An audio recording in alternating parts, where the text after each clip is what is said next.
We are back on the Rational Boomer podcast. Hopefully, your day is going well. It is a Friday, and as you're listening to this, I'm no doubt headed off in an airplane to Portland, Maine.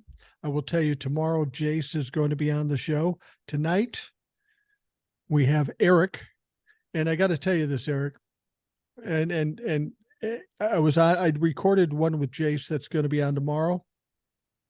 And toward the end of the podcast, I called him Eric because I was thinking about you coming up next. And he said, you called me Eric on the end there. You probably can edit that out. I go, yeah, I'll do that. So consider, if you listen to the Rational Boomer podcast and you hear me call him Eric, I know that I know. So I don't have to fucking edit it. Anyway, Eric's down in Iowa, as we know, and he gives us a perspective from the red state to my south. The big news, of course, is the war in Israel and Gaza, but really what's coming into play here regarding that war is what's going on here in the United States as far as how we're going to participate or aid Israel in this situation. They finally got back to work today. They hid in their hidey hole and they decided who they are going to run for Speaker of the House. And Eric, when they said Scalise, you had to be pretty excited. Oh, no. I didn't think that was going to be a good choice, but still better than Jim Jordan. Well, yeah, they had two choices, one shitty and the other shittier. And well, you were saying that the even the vote behind closed doors between Steve Scalise and Jim Jordan was kind of underwhelming. It isn't like Steve Scalise got a fucking mandate. No, it was like 111 or 113 to 99 or something like that. Like it wasn't close at all. Yeah, it didn't seem like they were sure. And that's the problem. You said there's already some naysayers in the full caucus too, right? I heard I don't remember all of the names. I think Lauren Boebert was one, that there's at least 8 no votes for Steve Scalise that Right. they're working on. And they're going to try to change that. But he can only give away 4 votes, right? Isn't that about what he's It's 3 or 4. I know there's currently 2 vacancies in the House, 1 Republican, 1 Democrat. So the magic number is 217 now. Okay. And if Kevin McCarthy had a tough time getting the 218 or 217, Steve Scalise, I mean, Steve's got a little baggage with him. First of all, he has a background where he kind of bends toward the white supremacy. Mm-hmm. And then, of course, we just found out he has cancer. So he's going to be going through some things over the next year. Doesn't seem like the hottest prospect for somebody representing your caucus. No, but when your option is, as Tony Michael refers to him, Jim, I don't report sex crimes to Jordan. Right. He's better than nobody. Well, that's true. But if they can't get elected, and that's what it sounds like is going to be the case, then they got a problem. They've got to act fast here. I think this war in the Gaza Strip is the last thing that Republicans needed. They could dick around a little bit, but now time is of the essence. They've got to get down to getting something done, and they don't have any hopes of doing that with nobody really in a position to be elected. No, they don't have anybody out of their party. I know it's a long shot. I know everyone says don't hope on it, and I'm not hoping for it. But the only thing I can see happening is either enough Republicans don't show up to vote, or they cross the line and they vote with Hakeem Jeffries. That's the only way they're going to get anything done. They almost have to put in Hakeem in the speakership. Well, they almost have to unless they get the Democrats to side with them on somebody more moderate. There is no Democrats that are going to side with Steve Scalise or Jim Jordan for that matter. No. The Democrats will go just like they did with McCarthy, all 212 for Hakeem Jeffries. But if right. I would hate to see the Democrats' list of demands though. Like, they're going to ask the farm if they have to put their 212 behind a Republican to push them over the line. Oh, yeah, absolutely. I mean, one of the things I said was if they're going to bend for these people, then at the very least you go, okay, I'm going to do this, but that budget gets done first day in office. We get that done and out the door, and we don't have to worry about another shutdown. I don't know if Republicans would give on that. I think most of them would. It's just a matter of how long they're going to let the eight idiots or the MAGA in general control their caucus. I think the budget would have to get done, number one, and at minimum with no cuts. Yeah, Maybe no clean. increases in spending, but at least current levels with no dicking around on it. No, well, we want to cut 23% across the board, except for defense, which is where like 90% of our budget is. Right, right, exactly. Well, there's one other option, an option I predicted, and some other people were talking about it. Once they find out they can't get this guy elected, there's always Kevin McCarthy. Pull him from the bench again and put him back in. That may be the easiest, quickest thing to do. And like I say, time is of the essence here. I don't see Kevin McCarthy getting 218 or 217. No, I don't. I mean, he did get it the first time, but it took 15 tries. But he may be closer than Scalise or Jordan. True, but I think even Kevin McCarthy would need help from Democrats to get him across, Oh and yeah, he's going to have to give up the farm. But whoever the Republicans put in, one of the things that has to go, they have to get rid of this one vote motion to vacate. yeah. Now is that all? I get the impression that's only a Republican thing, not the Democratic thing, or is it It, everybody?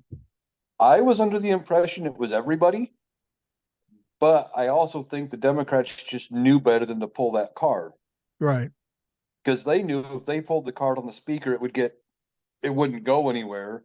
No matter how bad the MAGAs hated Kevin McCarthy, they wouldn't side with Democrats if they Now, voted to remove him. now, Um, the Republicans, I think anybody could have called for it, but Republicans had to make the initial move for it to succeed, or they would have just screamed and hollered, it's political, see what they're doing? yeah. Don't you find it ironic that the Republicans have a slim majority in the House, but the only people making decisions and the only people seemingly having some power are the Democrats? Yeah. Well, and unfortunately, the MAGA fucks. Well, see that the mega fucks are the reason why Democrats have any power at all, which is Yeah. ironic because they divide the Republican Party, and while they have the majority, they can't unify, so they don't really have a majority. We really have three parties now. We have the Democrats, we have the moderate or conservative Republicans, and MAGA. So you have three parties in this thing. And unfortunately, the MAGA group takes away from the regular Republican Party, which weakens them. In realistic terms, if we could have three parties, the Democrats would have the majority. True. Yeah. I And see so, that.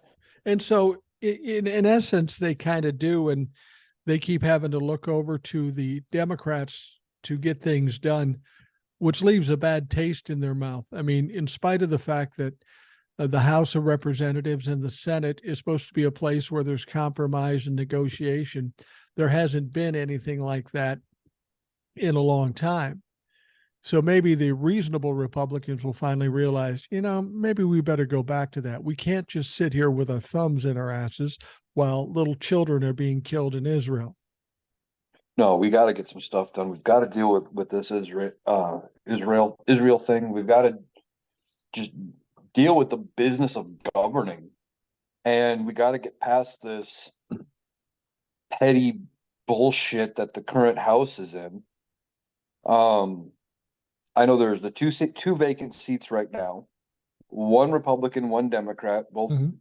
So, and I don't know the makeup of either district, but potentially, with as weak as the Republicans look, there could be a Democratic pickup seat. Now they're talking about ousting Matt Gaetz. because he made them look stupid. Wonder if we could pick that seat up.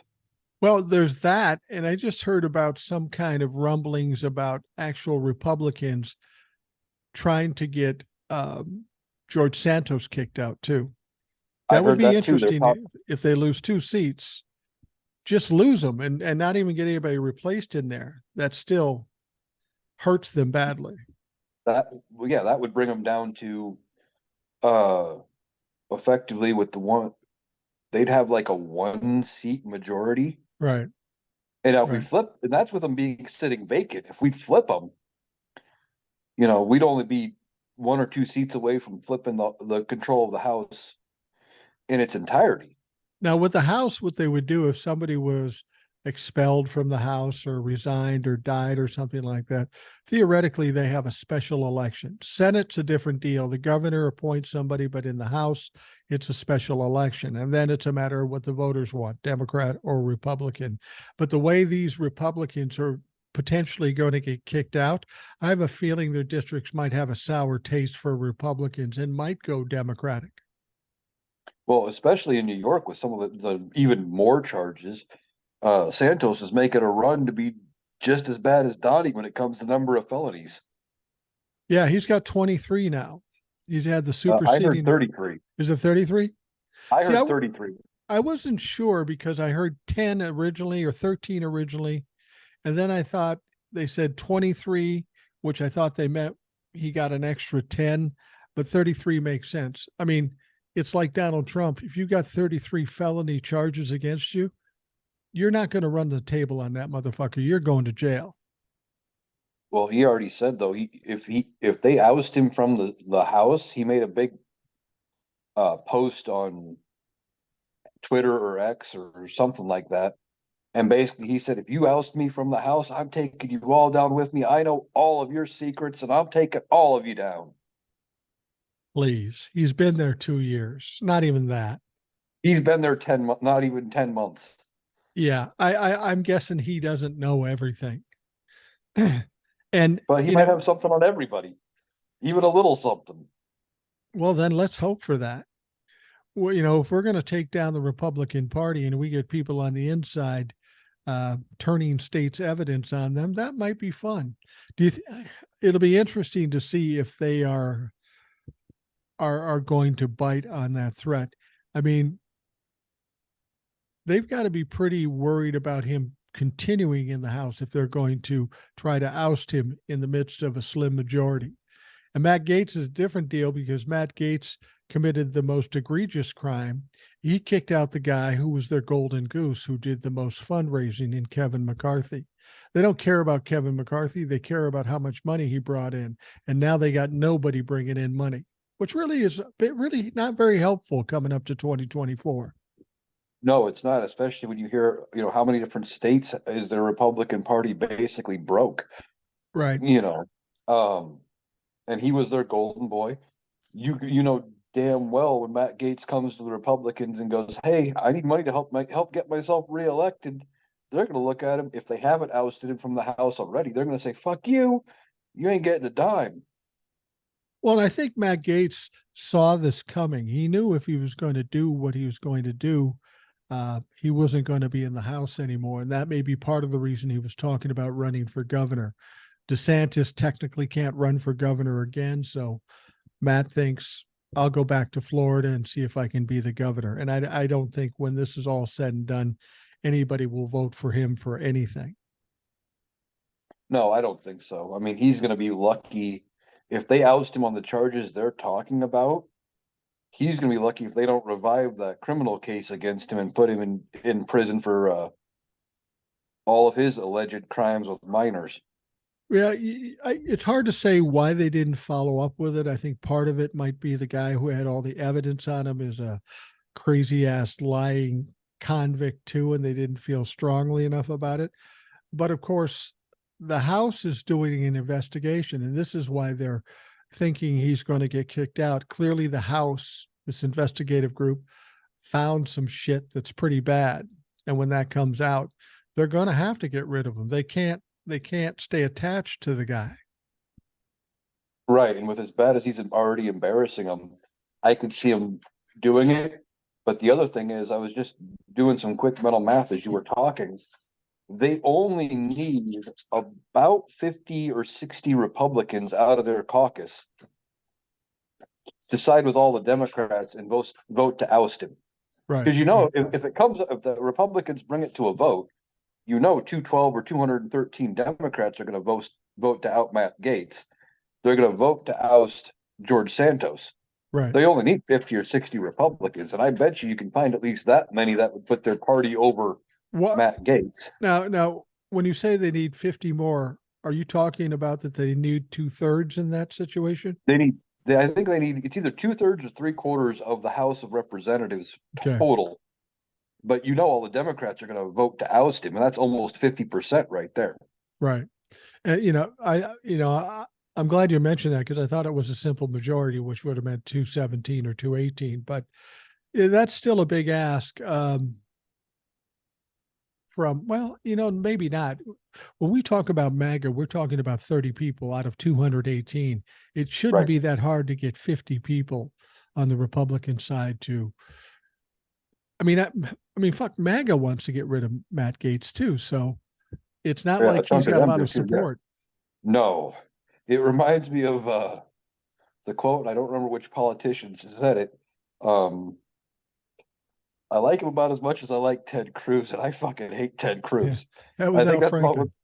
yeah, I think that's the way they feel about Matt Gaetz too. Yeah, I think Matt Gaetz has wore out his welcome at this point. And like they've been saying, he's going to get Cawthorned, meaning they're going to be done with him. Cawthorn lost in a primary, but he was pretty much shunned after his little, like you said with George Santos. I'm gonna tell on everybody if you kick me out. Well, Matt Cawthorn said that too, and he still got kicked out. They weren't that Yep. worried about him. No, and if he ever said anything, nothing came of it. Nobody really listened to him after that. I have a feeling, for as sketchy as some politicians are, I think there were more threats other than expulsion. Like, you're going to get expelled and you're going to run into some problems too if you don't shut your mouth. We'll destroy your life. When you've got Congress, they can go into the IRS, they can do whatever they want, or they can, who knows what extremes these politicians will go to. People commit suicide out of nothing. Yeah, yeah. So yeah, you never know what could happen to some of these people. I don't think no matter which way they go with Matt Gaetz, it's a lose for the Republicans. Yeah. Yeah. They kick him out. It's no matter what they do, if they kick him out and he starts talking, they lose, they look stupid. They keep him in, he keeps talking, they lose, they look stupid. They can't win with him. Matt Gaetz is not going to stop talking until he gets his way, and he's not going to get his way. So it is a lose-lose situation. Regarding the Israeli Hamas war, there is one resolution to this that I don't know why we don't jump on. I heard Donald Trump say that if he was president again, he could wrap that war up in 24 hours. Shit, let's get him back in office and fix that war quick, fast, and in a hurry. I believe that about as much as I believe his apartment in Trump Tower is 30,000 square feet. Yeah. Yeah. Wasn't that interesting how at this, when you get this war and you get all these things going on, you forget about some very serious things. And when we talked about the lawsuit, we had a couple of pretty damning witnesses recently. That Jeff McConney, I think his name was, or McConney is his last name. He was the comptroller. And then you've got Alan Weisselberg, who said, yeah, I knew he was saying it was 30,000 feet and it was only 10,000 feet regarding the size of his apartment. Alan Weisselberg basically said, I knew he was cheating. I was complicit with his cheating. I was afraid of losing my job. He's already been convicted, so he can't really lose much on some of this stuff. But this situation with this lawsuit is really throwing Donald Trump into a tizzy. You can hear it in his voice. He is saying some outrageous shit. Oh, he's scared more than he's ever been scared in his life. He knows it's just a matter of time till he loses everything in this deal. I think the testimony from Alan Weisselberg, I think before you hear anything else, I mean, that to me sounds like it's a slam dunk of, yeah, we knew it was a 10,000 square foot apartment. I knew it was wrong, but on his say so, we were still putting it down at 30,000. That's classic. And then Trump goes out and still says, my properties are worth more than what I put on the papers. Just Well, admits to the fraud. well, So when McConney said, "Well, we had the values of his properties, but we added the branding premium on them of 30 to 50%." What he's saying there is we've got properties worth X, but they were worth 30% or 50% more because Trump owned them. Now that's a nice thing to say. That's a nice uh, pat on your own back, but it's still illegal. That's not a thing. You don't get a branding premium. no, you don't. That's that's not how, as far as I know, that's not how real estate and stuff like that is done. Um, and he said in his one interview, well, basically my worth is whatever I feel like it is today. Yeah. He said that in an interview. Um, it's ridiculous. Well, He's it's all but laughable. stunk on this case. Um, and he just doesn't know what else to do but scream into the ether and rant and rave because it's all he's got left. I love how he is fighting for his taxes and a statement on his taxes. He said, "Well, I put a disclaimer on there, basically saying, here are my taxes, but it's not necessarily accurate." And he thought that saved him legally by owning up to it before he got caught. Right. Because that's exactly how that works. Yeah. I mean, if you or I put down wrong information on our taxes and said, well, I think these numbers are right, the IRS would laugh at us, hit us with a couple of charges, and we'd get an audit, and that'd be the end of it. Well, I was talking to my accountant and they said, "Do you use any part of your home for your office?" Because I'm going to have to create a LLC for Rational Boomer. Um, and I said, "Well, yeah, I use my living room." And they said, "Well, that's kind of touchy. How are you going to prove that?" I go, "Well, I've got about 5,000 videos with my fucking room in behind me." And they said, "Well, that would probably work." And I said, "And it's about 50,000 feet, as you can see. I'm going to write that shit off." But Donald Trump has spent his whole life getting favors and special treatment. And now he doesn't understand why he's not getting it now. All along, it's been a fraud. All along, it's been illegal. But he's gotten away with it because, he's was in New York. He was a Democrat. He greased the palms of the right Democrats, whether they be AGs or whatever. And before he was president, he was kind of a big fish in a small pond. He got away with a lot of shit because of his own balls, but he got away with a lot of shit because of Democrats in fucking New York. Oh, I would agree. I mean, and one of the problems in this country is I was just having this conversation at work earlier today. The scales of justice are supposed to be blind and they're supposed to treat everybody equally under the law. Every person's the same. But if you have money or you think you have money, the scales of justice are tipped in your favor. Now, Absolutely. in this case, was he paying, was he paying off the attorney general to look the other way? Supposedly, allegedly, from some of the campaign donations he'd make. Um, but then he can go out and he can afford $1 million a day attorneys. Again, supposedly.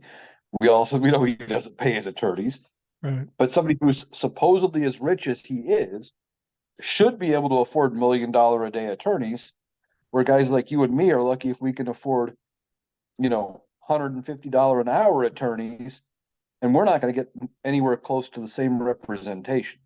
But the problem he's running into, if we were suing him, then he'd get these expensive attorneys. He'd run out the clock, run us into the ground, and drain us of all our money. The problem he's running into now is you can't do that with the U.S. government. They don't ever No. run out of money, and they don't ever quit. The mistake he made was becoming president, and now cheating and creating corruption and crime in a bigger arena that he can't compete with, because he's all about control. And right now is what freaks him out the most is zero control. He's trying, he's flailing, but none of it's working. Well, none of it's working. Like you said, the government can just basically keep printing money, and they will spend whatever they need to on any active case that they need to spend. And oh, so we need four attorneys, 5 attorneys on this one case. Okay, we're done. We're going to keep doing it. Right. We need to hire special prosecutor. Okay, we did that. There is no delay tactic that's going to work long enough to run the government into the hole. No, he's done. He's just done. I keep saying that, but as you were saying in regards to this lawsuit, it's a slam dunk. The documents case seems to be a slam dunk. The January 6th thing seems to be a slam dunk. I have to say the prosecutors in each one of these situations, they've done amazing jobs in nailing Donald Trump and cornering him. But part of it, they benefited from the fact that Donald Trump is so arrogant and so fucking sloppy. He was not hard to expose for his criminality. I mean, he implicates himself every time he talks. The paperwork is right there. He thinks if he spills it in public, he's not guilty. And he's obviously wrong about that. Yeah, he's got no clue as to what actually any of this stuff legally means or how it applies. Because I'm guessing he thinks, oh, well, it's only shady. Like you said, it's only shady if I do it in private. If I'm transparent about me being shady, well, then no one's really getting defrauded because, I was honest about it. No, you weren't. If you were honest, you would put the correct valuations on your forms, and you'd pay your taxes based on, the bank valuations and what you're borrowing on your property. Early on, I talked about with Donald Trump regarding regarding the Israeli-Gaza war.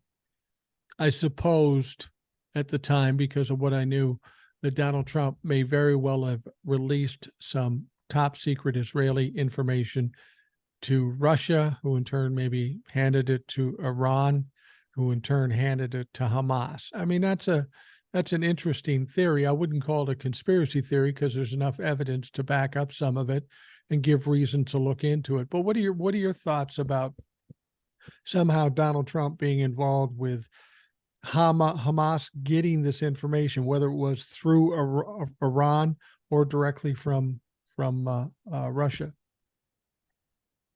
Well, it wouldn't surprise me. I mean, we know he's very loose about his handling of classified information. Right. As you say, slap him on the back, tell him he's a genius, and ask him a couple of questions. And man, what can you tell me about this? I bet you don't know about that. And he'll spill whatever he knows. So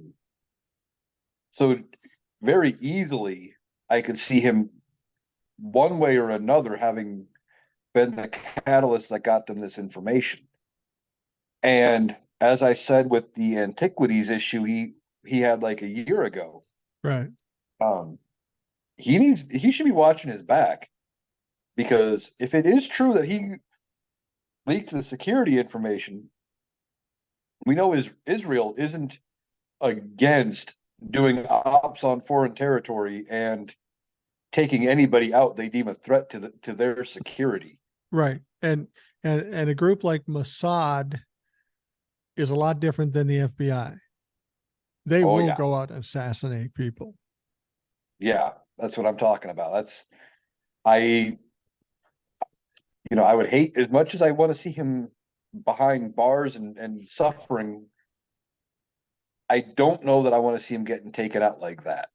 No, I want to see him suffer and struggle, because that would be more of a punishment than him passing away. But at the same point, if somebody like Israel or some other country sees him as a threat, that there might be more information that comes out, because as much as he had documents, even if you take the documents away, every president has a certain amount of shit in their head that they just know because they read. And with him, you don't know if he's just going to lie about it or whatever. But I mean, we saw what happened when Donald Trump was talking to his Australian billionaire. The billionaire Mm-hmm. said, my country's thinking about buying aircraft carriers or submarines. And the first thing Donald Trump says, "Oh, you want submarines, huh? I got such a deal for you. You should see the ones we got. We've got the best in the world." And then he spills all the beans to him. Um, and the thought that he was doing somebody a favor like Russia with the Israeli information. Some people have said it's a conspiracy theory, but here's what we do know. I've told the story 100 times here, but people need to understand that when they say the idea that Donald Trump gave Israeli secrets to Russia is a conspiracy theory. Shortly after he got into office, he's in the Oval Office. You'll remember this story. He's in the Oval Office. He has Russian dignitaries in there, two of which I believe were known to be spies, Russian spies. And when it happened, he'd just gotten into the presidency. And we find out that he inadvertently, because he's new and didn't know any better, let loose some top secret information. And then when it was revealed what kind of top secret information, it just so happened to be Israeli military information. And then they went to Israel and said, "Hey, are you worried about this?" And they gave the standard line, "No, we trust the Americans." But they don't trust the Americans now. I think they trust the Americans. I don't think they trust him. But unfortunately, Donald Trump can supersede the American public if he still got information that he's going to release. And if he is even a little bit responsible for this attack on Israel, they aren't going to be happy with that guy. No, they're not. And he's already, you said this past one where he's already released some information. They kind of gave him the okay, you're not a politician. These things happen. These things shouldn't happen, but it's somewhat understandable, generic. Okay, just don't let it happen again. Answer. And now then you have the antiquities thing, and now you have the potential that either that information or other information, because we know, and it's all over our news, that he had these documents, multiple classified documents. And I think somebody said when they were raiding Mar-a-Lago, I think some or in some filing, they mentioned that there was nuclear Yeah, information about a foreign power. right, And I right. think they said Israel, but I could be wrong. I Well, remember there's something about him having documents pertaining to an ally's nuclear capabilities anyway. well, let's think of the people who have nuclear capabilities. There's America, Yep. there's Russia, and Russia Yeah. doesn't need their own information. China, I doubt they had anything on China, and the other one is Israel. So it really only leaves Israel really as an option of some other country other than America where nuclear secrets were passed on.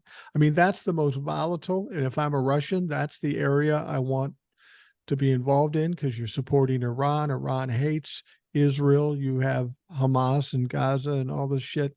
Um, and the Russians have a reason to do this. They got all eyes on them because of this Ukraine war, and that's not working for them real well. It's a perfect way to distract attention. Oh, it definitely is. And then I think you were the one who said it, but it made sense. There, if they were behind it, they might be thinking they can divert not only attention, but funds, not just from us, but from some of the other European nations that are funneling money into Ukraine that would stand with Israel, because whereas we have an unlimited amount of money we're willing to spend, especially on defense and foreign aid involving defense, because it's just more money going to the defense contractors. I think we talked about it before. They don't, when they give billions of dollars to Ukraine, most of it isn't a blank check. It's we're going to order up tanks and guns and bullets and what have you, Right. and siphon it through our industrial complex. So we're willing to spend whatever, but a lot of these countries aren't. And I could see Russia saying, well, we know Britain doesn't want to spend nearly as much, and France probably not, neither will Germany. So if they want to help Israel too, that's less money they'll fund to Ukraine, Right. and it'll Right. help us. Right. And I heard a couple of Republicans, probably in the House, who when asked, if we get to the budget bill, will you vote for money for Ukraine and Israel? And these Republican politicians said, at least two or three of them said this. I'm not so sure about Ukraine, but definitely Israel, meaning they're more than willing to let Ukraine slide to save Israel. Now, saving Israel doesn't hurt Russia, but taking money away from Ukraine is a big fucking lift to Russia. Oh, definitely. And there's not a single politician well, I'm sure there's some out there, but I can't think of one who wants to say, no, we don't want to give any money to Israel, because then they get compared to 1940s Germany, Right. and they get labeled anti-Semite and everything else. So they just know it's good politics to give pretty much any assistance we can to Israel. The ironic thing is, if Donald Trump did release some information and was part of why this whole war has started, it's ironic that Donald Trump spent a lot of time, I think he still does spend some time, saying, nobody's done more for Israel than me. I'm Israel's greatest friend. You remember when he was bitching about how Israel wasn't backing him after the shit was exposed, and he was appealing to the Jewish people. You gotta take care of me. I did a lot for you. You got to take care of me now. I think he's going to have a lot more trouble when he tries to Yeah. look to them for support. Oh, definitely. But I mean, the only thing I can think of that he did was actually fucking stupid. Is he moved our embassy from Tel Aviv to Jerusalem. Right. And we're the only country to have done that. And we didn't do it because we knew Jerusalem by itself is such a highly contested city from three different faiths Right. and two different well, you got basically Hamas and the Palestinians claiming they think Jerusalem should be theirs. You have the Christian faith thinking it's the center of it's their holy city. It's holy to the people of Israel by itself. And instead of saying, okay, we recognize it, we're going to keep our embassy away, and we don't want to like that match because we know it's a powder keg. And Donald Trump went, I know better, like he does with everything else. Well, and what the ironic thing is, he moved the embassy to Jerusalem from Tel Aviv. We don't have an ambassador over there. There is not a ambassador in place because the Republicans have jammed so many things up. We don't have an ambassador in a lot of countries, but we don't have one in Israel because of the Republican Party. I'd believe it. It's They've absolutely true. gummed up the works wherever they can, because they still think the media and the news cycle still works like it did 20, 25 years ago. And if they say it and they gum everything up, they can come out and say and spin and put all the blame on the sitting president. Well, see, he's in charge. Nothing's getting done. Right. When now with the advent of with social media being what it is with TikTok and all the podcasts and everything, people aren't buying that anymore. They're No, seeing the truth for what it is. absolutely. Absolutely. Eric, we're going to take a quick break and we'll be right back.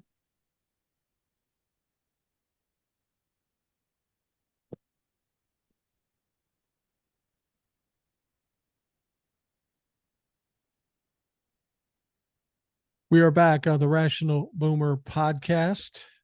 Eric is joining me today.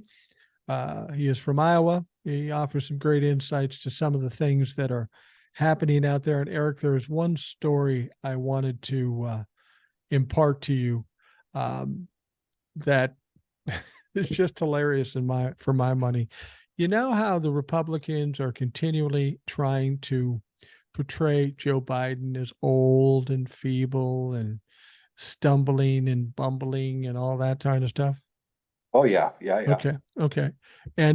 And there were a couple of occasions where Joe Biden's walking up the steps to a plane and stumbles a bit and has to catch himself with his hands. I mean, I fucking do that. So it doesn't make that big a difference to me. But one of the guys that was very strongly complaining about Joe Biden's inability to walk up steps and shit, Tommy Tuberville. Oh, Tommy that piece of shit. Tommy Tuberville says every time I see him come off a plane, I expect him to fall. So tough guy Tommy Tuberville yesterday coming off a plane, carrying both his suitcases, walking down the steps gingerly. He gets to one step, he slips. He falls right on his back and he slides down the entire flight of steps like a piece of shit falling into a cesspool. That was fucking hilarious. I saw that video. I've seen a lot of people comment on it. A lot of, well, this is what karma looks like type posts. Right.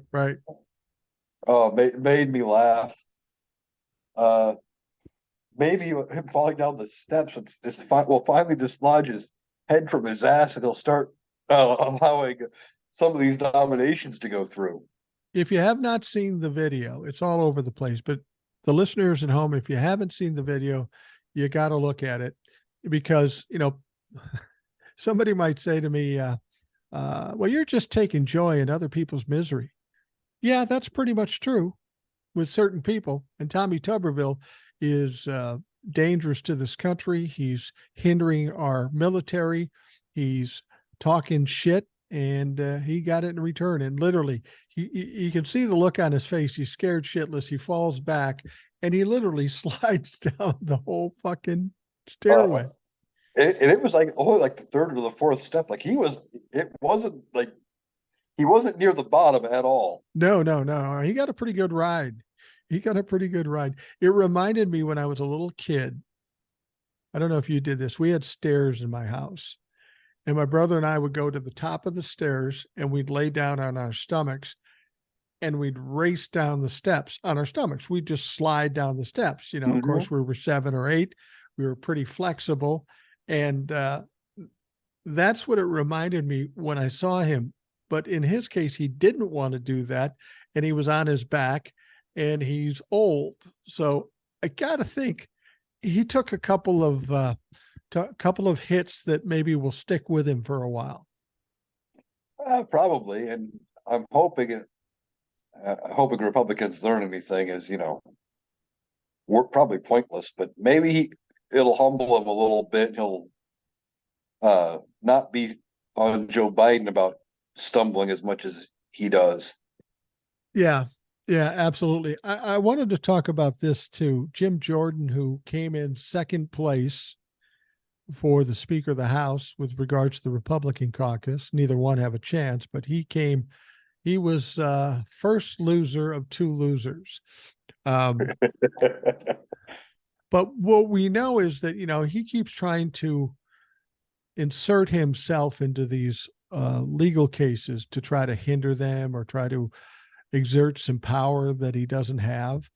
And he tried to do that with Fani Willis. And I got to tell you, of all the prosecutors out there, the 2 I would not fuck with are Letitia James and Fani Willis. Fani Willis is not fucking playing around. And Fulton County District Attorney Willis once shot down House Judiciary Committee Chairman Jim Jordan on Wednesday, calling his attempts to wade into the prosecution of former President Donald Trump ignorant, troubling, and abuse of power. And she went on to say, a charitable explanation of your correspondence is that you are ignorant of the United States and the Georgia Constitution and codes. Willis wrote that in a letter to the lawmaker.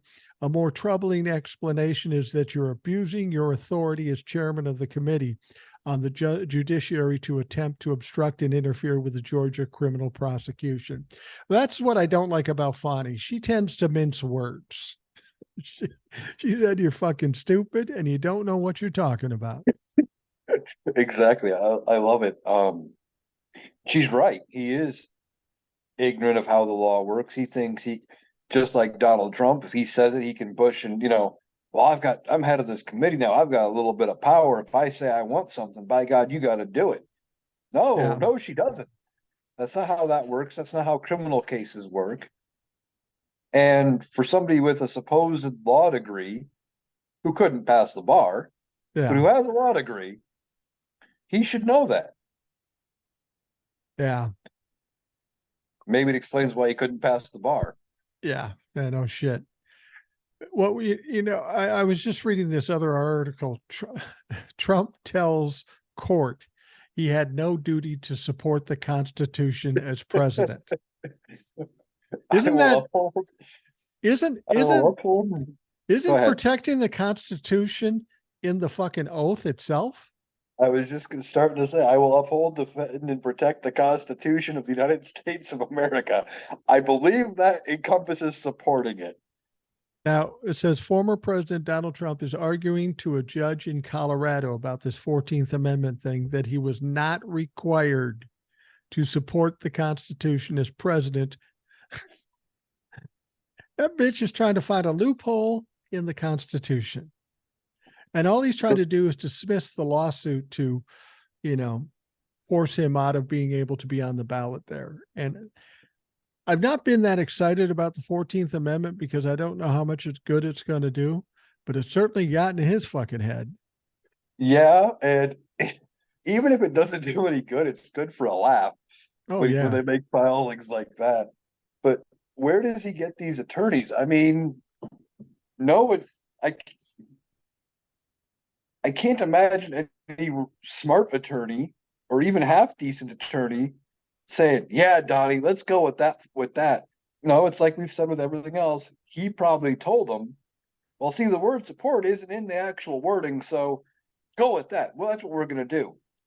But Mr. Trump, that doesn't work. Just do it anyway. That's what I'm paying you for. Right. Exactly. And then it's just amazing to me how somebody at the level Donald Trump is, in as far as he is former president, that he has these attorneys. He's gone so far down the rabbit hole. He doesn't pay attorneys. Attorneys won't work for him because he doesn't follow their advice. He does whatever the fuck he wants, but he still gets some attorneys. I've got a story here. Trump attorney Alina Habba, who is a fucking doozy, thanked New York Supreme Court Justice Arthur Engoron after he confirmed that Donald Trump would not have gotten a jury trial even if defense counsel had asked for it. She said, shortly after the trial began, Habba was accused of forgetting to request a jury trial on legal forms. So Habba was claiming vindication. See, I didn't fuck up. He wouldn't have got a jury trial anyway. Then why have you motherfuckers been bitching about not having a jury trial? It's just because it works in the media. It works in the court of public opinion. Yeah. And as we've talked about numerous times, all Donald Trump cares about is this image. And if he can make this image of it's rigged against him, because see, that judge wouldn't have even given me a jury trial no matter what I did. Even though that's the law. Yeah. That's the amazing thing about Donald Trump is that he's still playing this game where he's trying to confuse and create chaos so that he can somehow slip away. He's well beyond that point. Any amount of chaos or bullshit he can spread is just not working anymore. But I am beginning to wonder if it's even about creating chaos and trying to get out of the charges, or if it's not just him trying to protect his own mental state. If it's only about him convincing himself that it's all rigged against him, because he's going to need to lean on that if and when he goes to prison, and when he loses all of his money, he's going to have, in order for him not to have a complete and total mental break, he is going to have to 100% believe that this was all rigged against him, because it's the only way his ego can survive it. Absolutely. And I don't know that his ego will survive it. I mean, he is the epitome of delusional. And I think you're right. He, in his mind, he thinks he can slip out of or talk his way out of virtually anything. And that always gives him a shred of hope. And you take that shred of hope away from him, he's going to go fucking nuts. Because he's a control freak and he's always gotten away with everything. And now that's changing. That's got to be just a fucking a war going on in his head. He can't understand what's going on. No, and if he is starting to come down with, a little bit of dementia, like some people are suggesting, that he might be, and maybe he was even during his presidency, the fact that things are, he's finally being told, no, you can't do things like that, and it's never happened to him before. He can't, there's nothing in his life that he can lean back on and go, okay, this makes sense. It was like this other time. There's nothing, none of that there. No, no. And honestly, I think that I don't even know if it's as much dementia. It may be because he's certainly not of sound mind or body for that matter. But it's like an animal who is cornered, who has no way out. It's not a matter of having a strategy to do something. It's that they're flailing and doing everything because they're just frantic. They're panicking. And I think Donald Trump is panicking. I think he's looking for some hope from his lawyers, and I can't imagine how they would give him hope. I mean, a lot of times they'll tell him what he wants to hear, but we're getting they're getting contradicted every time you turn on the television. Donald Trump appears to be fucked every time we hear anything about this. And this has got to be getting back to Donald Trump at some point. At some point, he's got to realize that this is a total loss. There's nothing he can do to get out of it. He just can't handle that shit. No, he can't. And eventually, I'd say probably even before the end of this trial in New York, the civil case, even Fox, probably OAN and Newsmax, they're probably going to all turn on him and just say, look, this is what it is. He's going to lose all this money. It's a fair trial, because they're going to have to start shifting to being either against Trump, or at least telling the truth about Trump, preparing for when Trump is out of the picture. Right. And they've got to be realizing now. You would have thought they would have realized this 2 years ago, that Donald Trump is going by the wayside. He's going to get kicked to the curb. What are we going to do now? And I think that's the big question that's being forced upon the Republicans. They can see the writing on the wall. Donald Trump is going away. We're also seeing that MAGA doesn't have the power they try to suggest they have. Now, the Republicans would like to get rid of Donald Trump. They'd like to get rid of MAGA because they're dragging them down. But what next? What do? I mean, they're all connected to this draconian fascist type shit. They've got to somehow separate themselves and rehabilitate and reimagine who the fucking Republican Party is. And I don't think they can do that in a year. No, they can't do it in a year. I don't know if they could do it in 10. Yeah.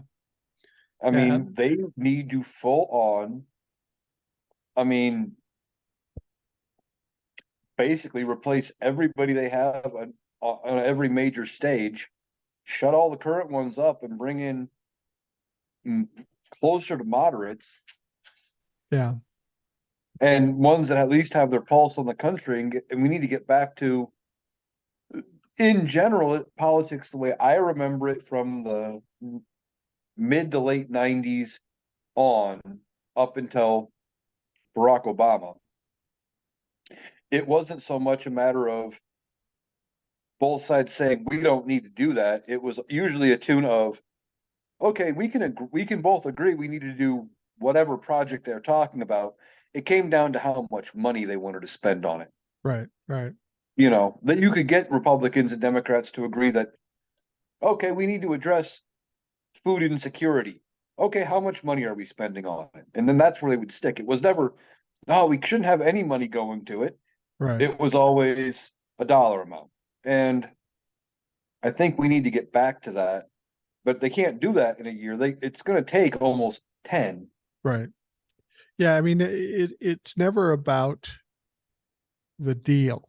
It's about not giving in to the other party, more so the Republicans with the Democrats. The Democrats could come up with the most brilliant idea that they agree with, and they'd still go against it because the Democrats came up with the idea. And that's contrary to how the fucking Congress is supposed to work. Honestly, I believe when it's all said and done, I think the two parties will be as such. You'll have the progressives on the left, and you'll have moderate Democrats and or Republicans on the right. That's how far right it will be, because they really can't afford to go much farther than that with all the young people coming in. The young people are not going to buy into the radical right. So the right will have to become more moderate if they hope to survive. Oh, probably. And it's going to take not only that, they're going to have to shift more to the middle, and the young people, they're not going to stay moderate. You might get some of the rural young people, like around me, unfortunately, Right. whose parents are dumb fucks, they're dumb fucks, and they might be swayed and swindled by that bullshit. But a lot of the young people are looking around going, this system's fucked. Yeah. Yeah. Well, and I even the had, radical right, when they keep losing, they're going to have to adjust something. So oh, they're going to have definitely. to compromise and go more moderate. They are going to keep losing, and even if they don't want to leave the stage, they're going to have to, because they won't have any power at all. Yeah, I think if they keep shifting us right and they keep going farther right, I think you're going to see some red strongholds start to get flipped Yeah. blue, just because they have gone that even the Democrats don't have to be that far left of the American center, Right. you know, to be, hell, they could even be right of center and they're still farther left than the far extreme wing. And that could be palpable to some moderate Republican voters. Well, I mean, you think about it. Say you got a kid, 25 years old. He's solidly a Republican. You want to start your career in politics. You're 25 years old. What do? Do you go far right, radical right? Not if you're smart, you don't, because that ain't No, going nowhere. So I think almost by attrition, as we get younger people into politics, they are going to go more moderate, because that's what the climate calls for. When you've got as many young people voting in 2024, and a majority of the voters will be in the millennial Gen Z age, they better do that. Otherwise, they won't get a fucking vote. right. As my age group and younger start taking over, which we should have, I say this a lot, but I'm on your show and in my emails. We should have already been working on this 10 years ago, Yeah. taking Yeah. over not, taking over as politicians and just letting our voices be heard at the ballot box. Right. And, but we got complacent. Well, the And entire country got apathetic and complacent. I mean, that was the nature of the electorate, I guess. Nobody mhm, was really involved, And that's the one thing you can benefit. One benefit we've gotten from Donald Trump.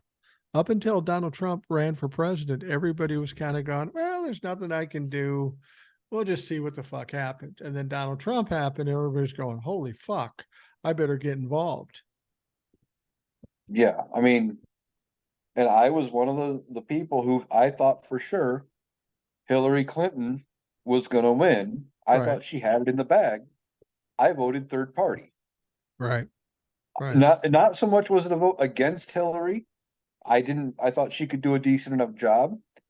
It's just I was really looking at at third party candidates and going, we need to do something to change the how our system works.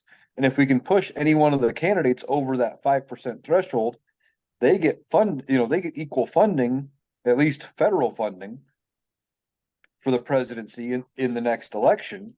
I was trying to help that out because I thought for sure Hillary was going to cakewalk her way in. Yeah. Well, when Donald Trump was elected, there was a message sent by the American people. They didn't know any better because they didn't really know what to expect from Donald Trump. But the message sent was, we're tired of establishment politics on both sides. We don't think you're doing us any favors. We don't think you're serving us. So we're going to vote for Donald Trump because he's an outlier and maybe we get lucky. They rolled the dice and they fucked up. They rolled snake eyes. But when he got elected, what the people who weren't quite radical right, but weren't far left, what did they say to us? They said, "But Jesus Christ, you just got in. Give him a chance." So he had a chance, and it was a fucking shitstorm. It was a dumpster fire. Now, those people who said he should have had a chance have to think about what happened there and hopefully not make the same mistake. Right, right. I mean, and I think they did learn. That's how uh, Joe Biden beat Donald Trump by 7 million votes. Right.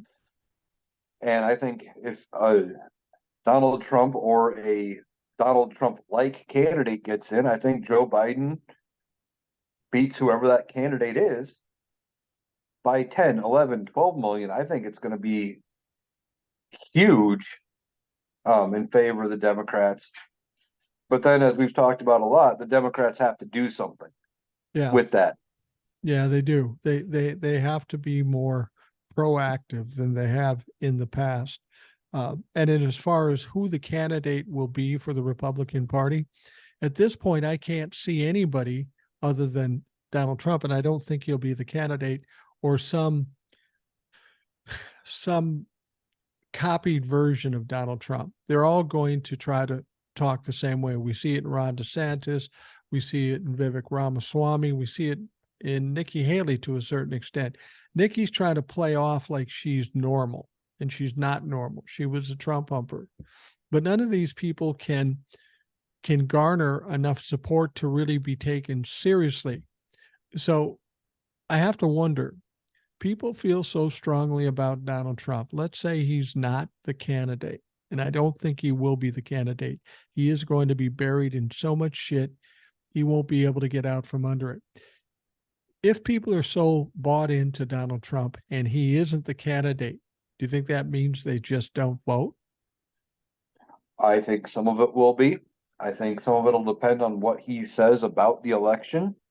And which probably will be, well, I see it was rigged against me. I'm not your nominee because they don't want me. It's all a plot. It's this and it's that. And my voters will just stay home or some bullshit. He's Well, gonna say, write me in as the candidate. Write me in. right.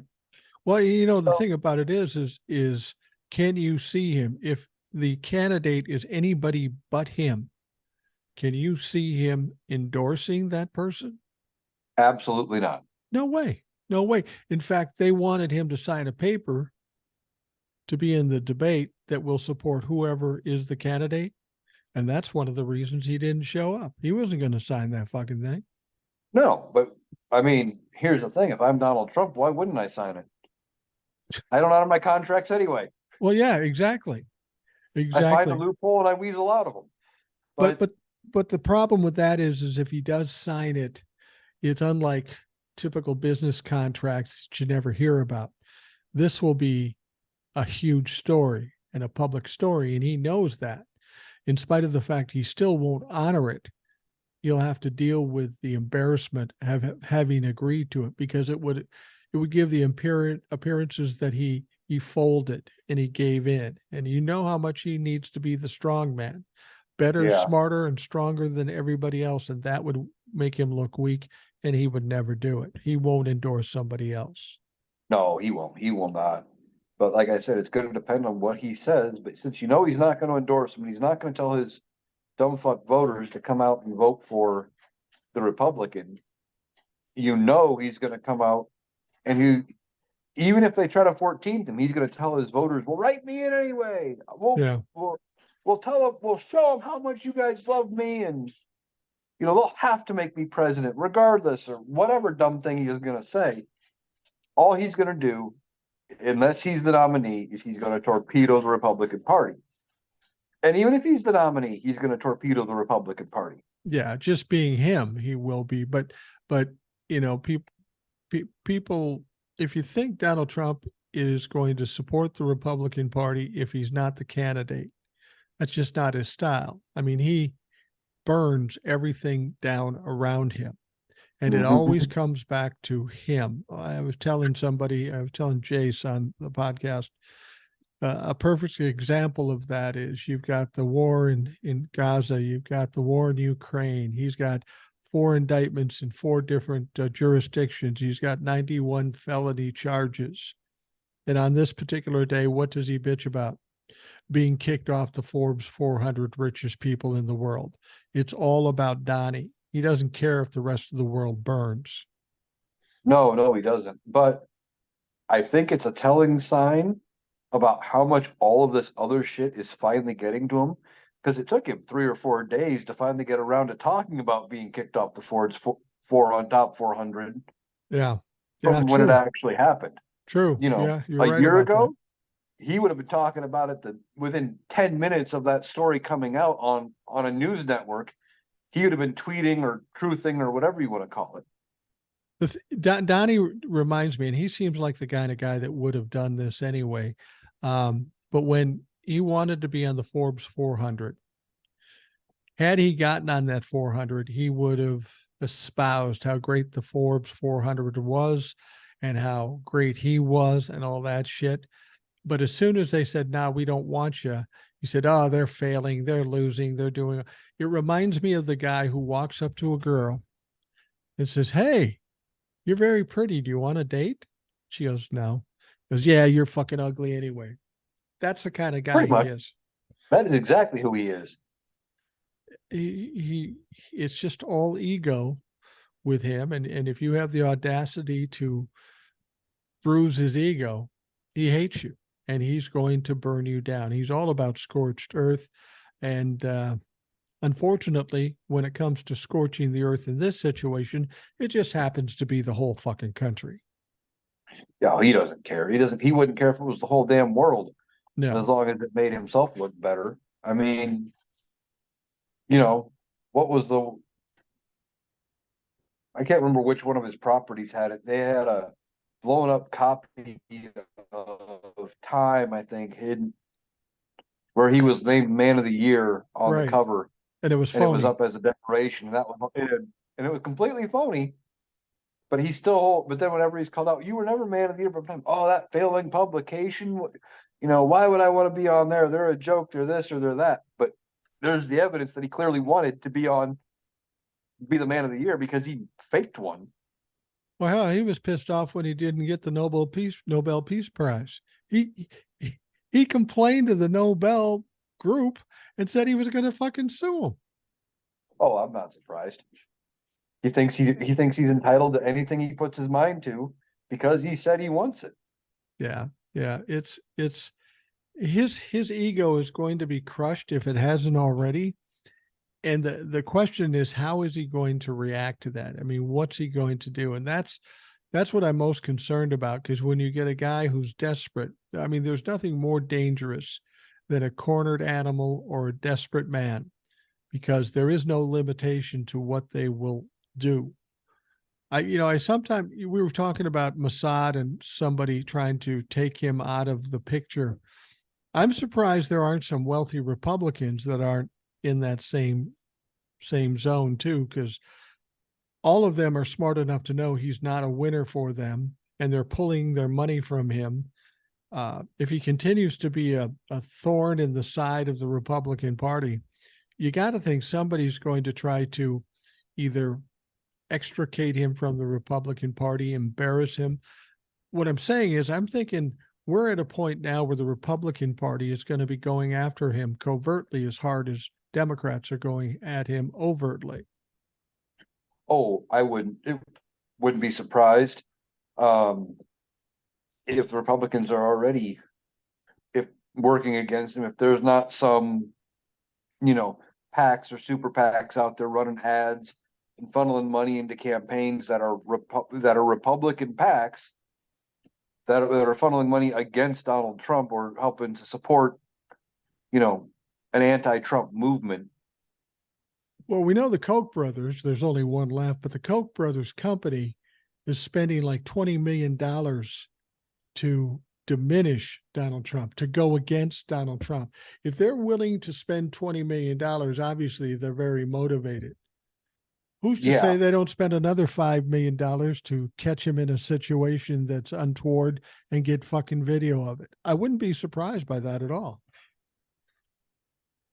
No, I wouldn't be either. But I mean, if you want to catch him in some video that's untoward, according to the rumors, at least at one point, all you had to do is hang around Mar-a-Lago and catch him with Kerry Lake. I bring it up every time I'm on the show, but I know it still you do. makes me laugh. It kind of makes me throw up in my mouth a little thinking about that whole thing. If there was a sex tape of him and Kerry Lake, the other part of it is, if there was some kind of coming together with Kerry Lake and Donald Trump, I don't know whose judgment I would question the most. I really don't. Who's more fucked up here? True. It's just, but, I just had a thought when you said if there was a sex tape. If there was one, I could see Donald Trump putting it out on one of those sites behind a paywall, going, you want to see this, you want to see, and turning it into a grift. I could see Donnie completely naked with nothing more than a dirty diaper on his head. And once again, I have to give the qualification. I'm hoping that who's ever listening to this isn't having breakfast or lunch, because that's an image that we don't want to think about. No. But that's the one thing about Donald Trump. And anytime you see anybody in a situation like Donald Trump, it's always a fight to try to get him nailed. But once he gets nailed, the shit is going to fall from the skies. Every bad thing he's ever done is going to be exposed. And we're starting to see that bit by bit. The golf course deal with the Australian, the documents, all of the business fraud, just bit by bit. And at some point, and this thought just occurred to me, maybe after he loses this case in New York with the money, where he doesn't have the money to tie a bunch of this stuff up with fancy lawyers because he doesn't have the money anymore, or the perceived money, maybe that's the waterfall moment. Maybe that's when the floodgates open and all of the rest of the shit starts coming down, because he can't come back with, well, I'm going to sue you for this and I'm going to sue you for that, because they know he doesn't have the money. They think, okay. And then anybody can have more expensive attorneys than what Donald could ever think of getting. But assuming the lawsuit goes the way it is, he won't have any money. He won't have any property. He won't have any prestige. That's what I mean. I'm glad you were able to think of something different, because frankly, I still have Donald Trump and Carrie Lake in the midst of coitus bouncing around in my fucking head, and it's going to be there for a while. It's Uh, it's a little disgusting, it is. but Yeah. people love to do that. When somebody, they love pushing somebody to the top. But when they get to the top and they start to fall, they fucking all pile on. It's Yep. like it's like the villagers with the torches going after Frankenstein.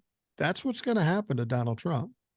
Oh, definitely. And it's going to be coming from his own party. Right, exactly. I mean, look at all of the case in Georgia, the case in Florida, the case in DC, and this fraud Well, case, the fraud lawsuit. yeah, All of the uh, people testifying are either Republican or they're Trump's own handpicked people. or his family. Yeah. Well, and that's the that's the ironic thing here. And I was wondering about that, especially with the Speaker of the House. Now, when Kevin McCarthy was kicked out, the Democrats could say, well, we got to have somebody. We got some shit to do. We could save them just to piss off MAGA and keep things rolling. But they chose instead to step back. And I get the sense that the attitude with Democrats right now is, fuck them. We're just going to stand back and let them implode and not do anything, not help, not hurt, just watch them do it to themselves. Oh, exactly. I think the reason though that they stepped back and didn't try to save Kevin McCarthy, and you've talked about it, is he won right before the vote. Day before the vote, he was talking shit. No, I'm not going to reach across the aisle and try to get, make a deal with the Democrats to save me. I'm going to let the votes go where they go. Not to mention, we just averted the shutdown after we already had a deal in place, Right.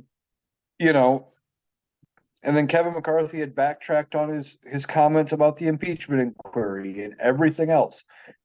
Democrats had no reason to trust him, and they had zero reason to save him. Right, right. I heard something too. I didn't read the story, so I don't know that I'm speaking out of turn or not. But we've got all this shit going on. They've got to get a Speaker of the House.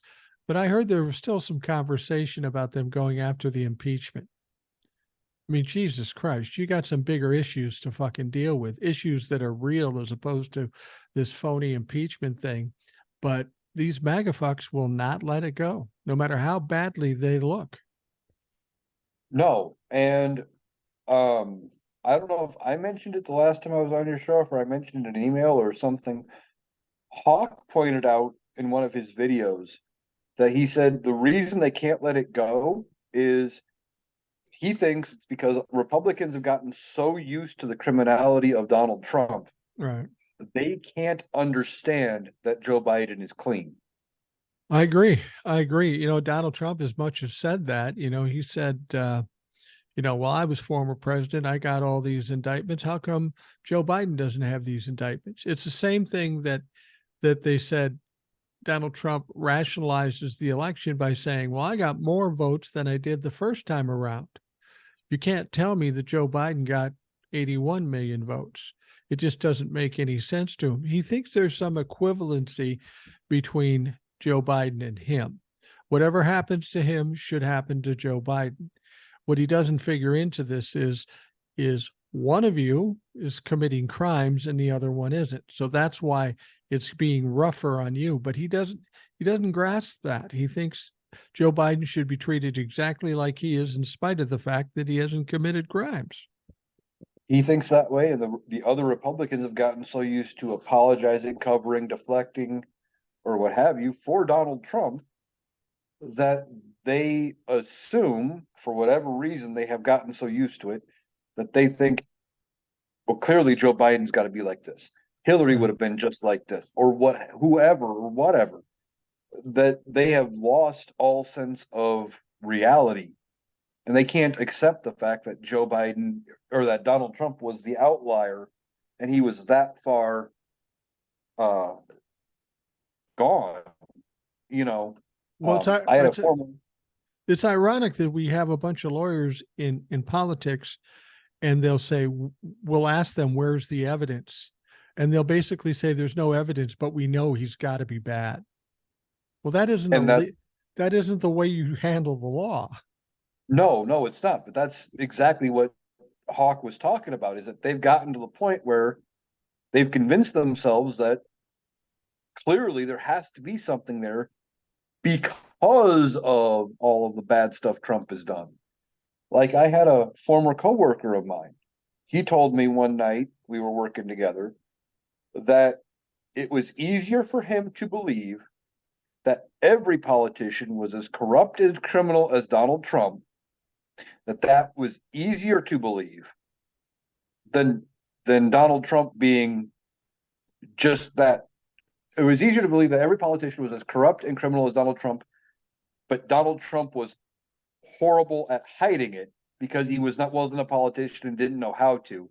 Right. That was easier to understand and believe than Donald Trump was just corrupt and criminal Right. on its own.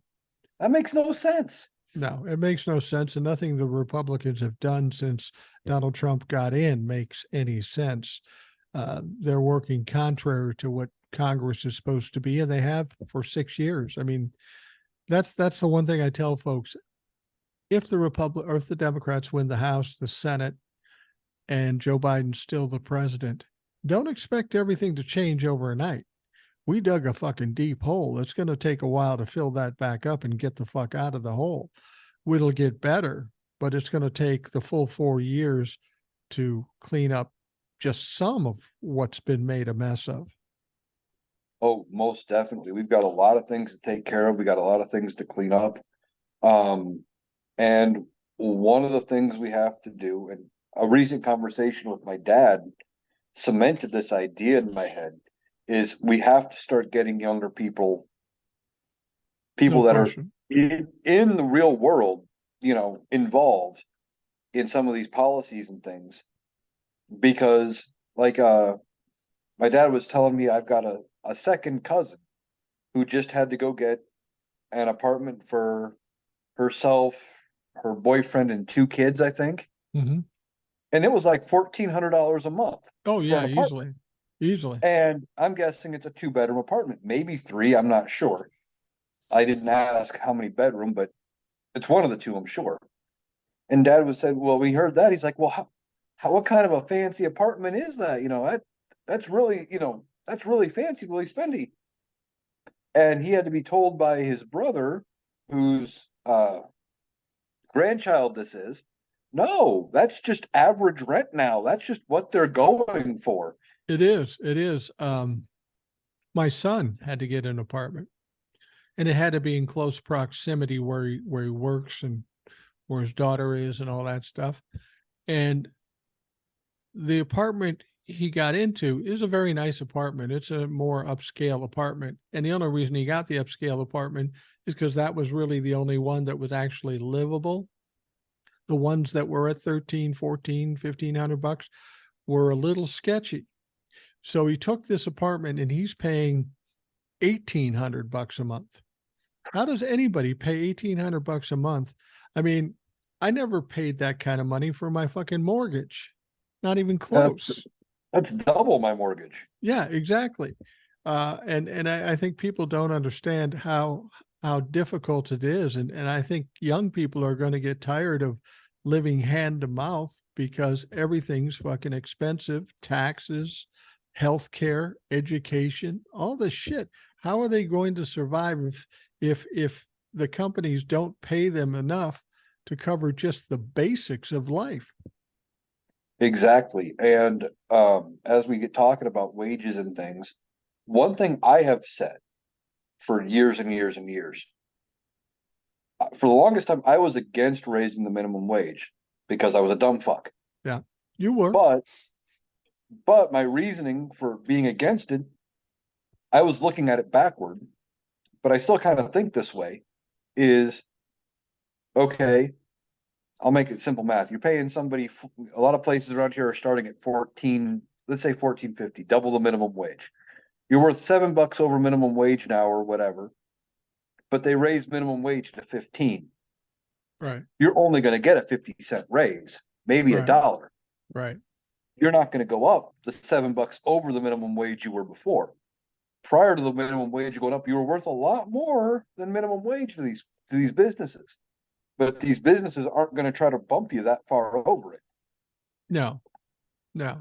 And And I was always against raising it because of that. I'm like, well, I'm not going to get a raise because I'm making more than minimum wage. I'm going to get hosed in this deal. Why should we raise it? And I realized I was looking at it the wrong way. yeah. Well, part of the reason to raise the minimum wage is it does no good to have people who can't survive on the wages you pay. Nobody's going to stick around and do the job. And now that we've got a shortage of employees, they're going to have to start doing it. But more importantly is you got to look at a longer term down the road a little bit. If you've got a bunch of people, say you own a McDonald's and you pay them $15 an hour, you just empowered more people to be able to afford your fucking products. You're going to get the money back to a certain extent because you've expanded your market.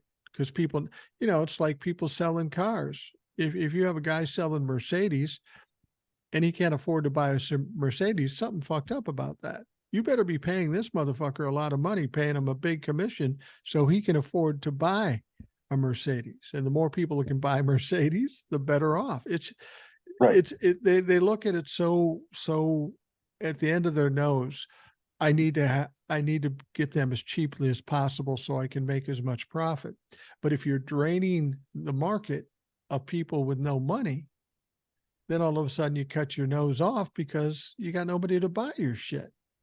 Exactly. The other argument I always hear is, well, why should we pay somebody at McDonald's $15 an hour when EMTs are only making 18, 19, or teachers aren't making $15 an hour? The question shouldn't be why should we pay somebody at McDonald's 15? The question should come back to why aren't we paying EMTs more? Why aren't we paying Yeah, nurses more? The question's back. We're looking at it backwards. right. If if I were to implement a minimum wage increase, if I could write the law, get it passed today as I would word it, is not only would I raise the minimum wage, but I would require all employers to raise everybody's wages equivalent to the point above minimum wage they already are, so their buying power doesn't change. Right. And I realize that's a pipe dream, Yeah. but For now. that would be ideal because then your buying power doesn't get affected, and you're bumping everybody up, not just the lowest people on the totem pole. Right. Right. We should want people to flourish. That's what builds the economy. People like you and I spending money is what makes the economy grow. And we should be encouraging that instead of discouraging that. If someone said to me, why should I pay $14 for a worker at McDonald's? I would return and say, why am I paying $14 for a hamburger, fry, and a Coke? Every time somebody walks in, I just paid their salary. Everything else is fucking gravy. So, Right. it's not that they want more money, they want all the money. And that's where the problem is. I might be getting the numbers slightly off, but I want to say 1% of the American population control. It's like 97% of the wealth. Right. Exactly. Exactly. And that's just not conducive to a good economy. No. And all the stimulus is through COVID proved you put extra money in the lower, the bottom, even 50% of people's hands. Right. That money goes out and it gets spent. Maybe they go out and they buy that big screen TV they've been looking at for 3 years, or maybe they go buy that new couch or, new lawnmower or whatever it is, I never but understood it's gone. I never understood why Republicans were against raising the minimum wage, because it does one thing to benefit the one thing that Republicans love. If you're making $10 an hour and now you're making $25 an hour, that also means you're paying a shitload more taxes. which puts it back into the government. That we we've got to put more money in the hands of the middle class. They buy more shit. The rich people don't need to do that. They stock it away someplace. Middle class people spend money. They pay their taxes. Two things that fucking rich people don't do. It only makes sense that would put some power behind the economy if the people in the middle class had more buying power. It's good for the economy. I think whatever you just made a good point though about you pay more in taxes. So I think if we do raise the minimum wage at some point, there needs to be some sort of an accounting for that. And maybe we need to finally adjust the tax brackets too a little bit or something. Yeah. If your floor, figure out whatever the floor is for minimum wage now at 40 hours a week, and that's wherever tax bracket percentage that would be in, you need to raise your new tax bracket to a 40-hour at the new minimum wage and make that the lowest tax bracket, or however it works. But you can't raise their wages and then turn around and tax them more, and you put them still in the same hole. Right. Exactly. All right, Eric, we're going to wrap up the Rational Boomer podcast. It's very late. I got to get up this morning and get to the airport at 5:30, so I better get some fucking sleep. But I appreciate you coming on and spending some time talking. It's always interesting and invigorating to talk to the listeners, especially you here today. So thank you very much. Well, thank you for having me. All right. Well, for those of you listening, I want to thank you for taking the time out of your day to listen. I hope you have a great day, and we'll talk to you again tomorrow.